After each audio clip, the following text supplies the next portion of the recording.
Alors, bonjour à tous et bienvenue dans cette nouvelle vidéo dans laquelle on va voir d'où sortent les coordonnées des vecteurs et les coordonnées des points que vous avez certainement déjà rencontrés. Et donc, pour bien comprendre d'où ça sort, il y a un concept qui est essentiel, c'est le concept de base et de repère. Et donc, j'ai fait une vidéo qui est sortie normalement juste avant celle-ci. Donc, si vous l'avez pas encore vue, je vous invite à aller la voir. Donc si on revient à cette vidéo, donc on va parler des coordonnées. Et donc pour ça, on a besoin de bases et de repères.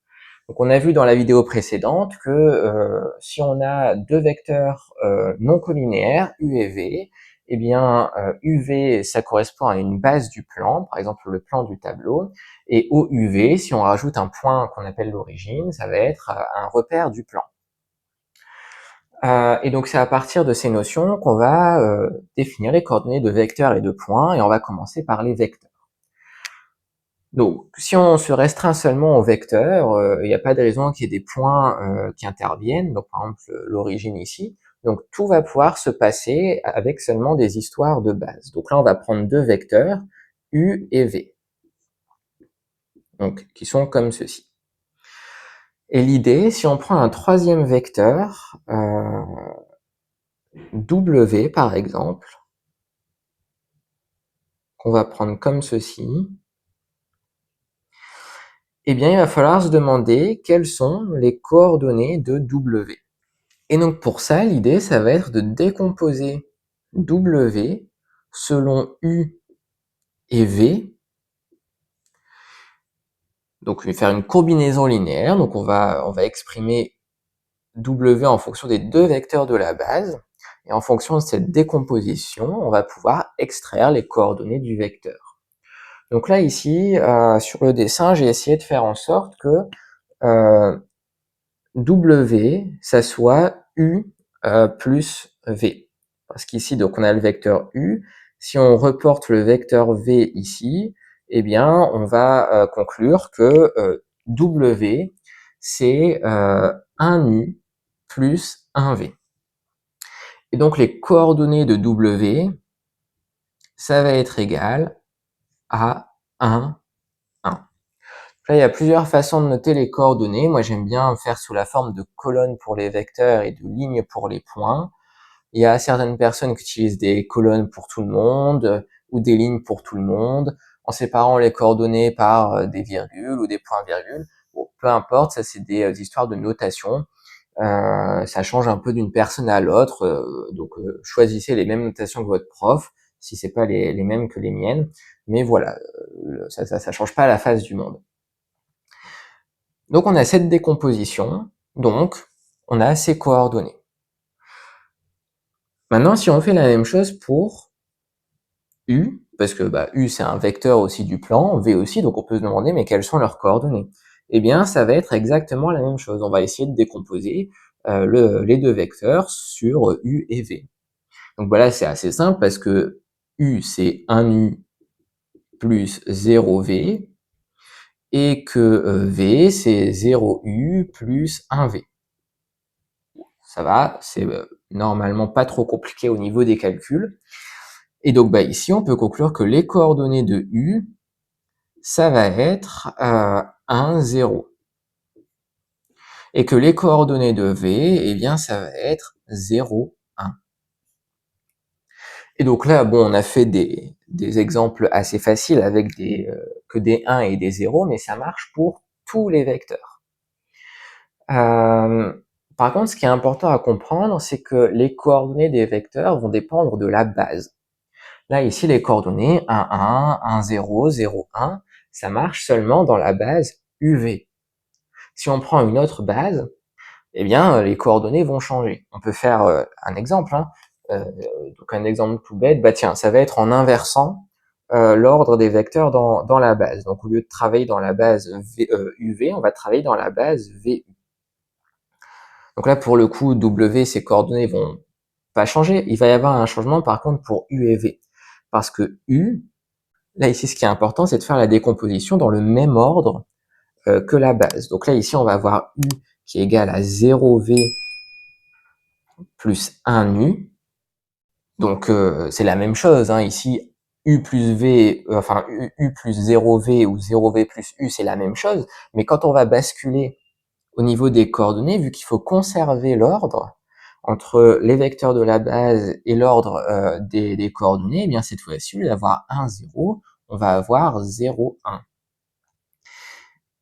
Et pour V, ben on va avoir 1V plus 0U, donc dans la base UV, les coordonnées c'était 0, 1, mais dans la base VU, les coordonnées de V, ce seront 1, 0. Donc là, ici, c'est un petit exemple tout bête pour montrer que les coordonnées dépendent de la base. C'est le cas pour les vecteurs et ça sera le cas aussi pour les points. Et donc ici, donc on a pris le vecteur W, donc pour alléger le schéma, je vais juste effacer tout ça. Maintenant, si on prend par exemple le vecteur,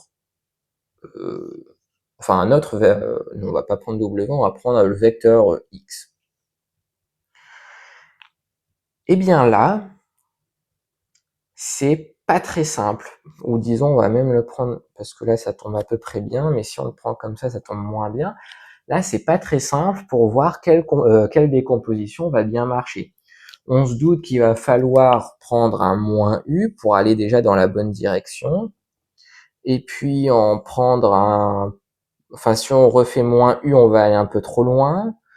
Et après faire des moins V pour remonter, mais pareil, si on en prend deux, on va trop loin, si on en prend qu'un, on va pas assez loin. Donc là, ici, c'est pas très pratique quand même pour trouver les coordonnées du vecteur X. Et donc c'est ce que je disais un peu à la fin de la vidéo précédente, c'est qu'il y a des vecteurs, enfin il y a des bases et des repères qui sont plus ou moins agréable ou au contraire désagréable. Là, typiquement, c'est un repère, enfin une base, là, vu qu'on n'a pas encore d'origine, qui est pas très sympathique pour travailler. Donc, généralement, on se restreint que à des cas sympathiques. Et les cas sympathiques, ça va être les bases orthonormées. Donc, ça va être des bases dans lesquelles les vecteurs seront orthogonaux, donc c'est-à-dire avec des directions perpendiculaires, et avec la même norme, donc la même taille. Et donc là, ce sera beaucoup plus simple, par exemple, pour trouver les coordonnées de ce vecteur-là, W, eh bien là, on va avoir, par exemple, 3U, et puis après, on va monter d'à peu près 1,5V. Donc là, on peut dire que W, ça va être égal à 3U plus 3 demi de V. Donc les coordonnées de W, eh bien, ce seront 3 et 3 demi dans la base UV.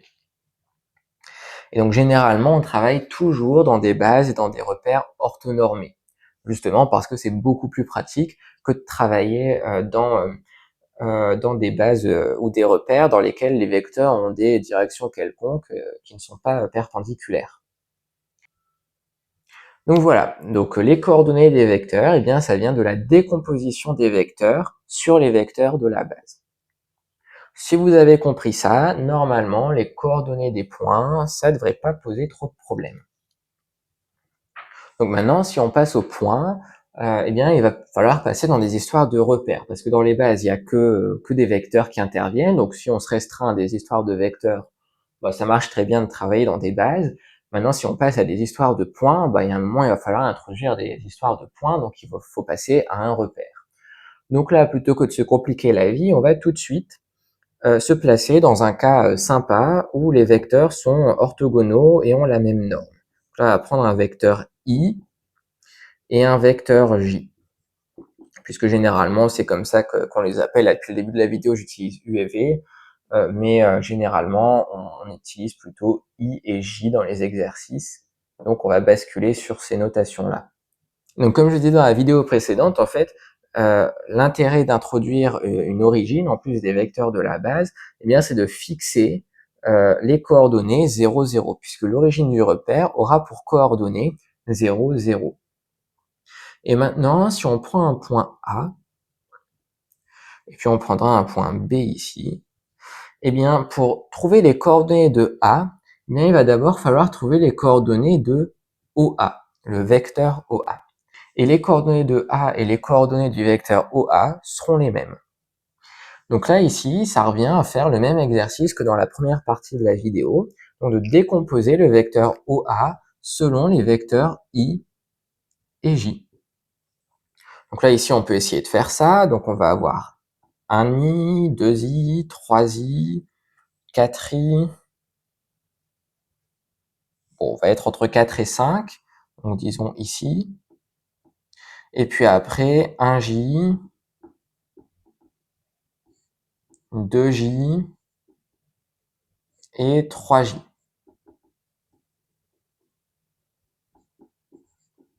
Donc là, bon, ici on a 1, 2, 3, 4, on va dire 4,33. Donc ça fait 13 tiers.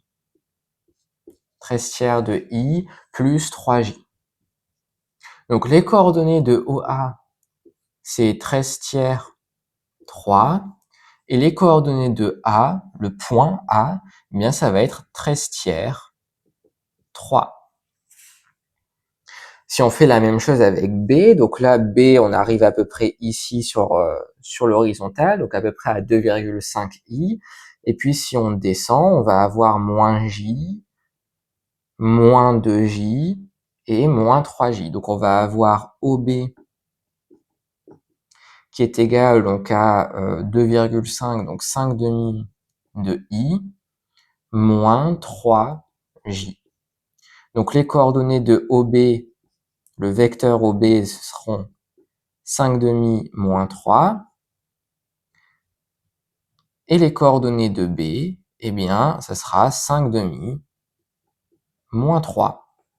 Et on peut faire ça avec n'importe quel point, avec n'importe quel repère. Et avant, on peut faire ce qu'on avait fait au début de la vidéo avec n'importe quelle base et n'importe quel vecteur. Donc, maintenant, vous savez d'où viennent ces histoires de coordonnées. Donc, on va pouvoir s'arrêter là sur cette vidéo. J'espère qu'elle vous aura été utile d'une manière ou d'une autre. Si c'est le cas, vous pouvez laisser un j'aime et vous abonner à la chaîne. Et puis, je vous dis à bientôt pour une prochaine vidéo.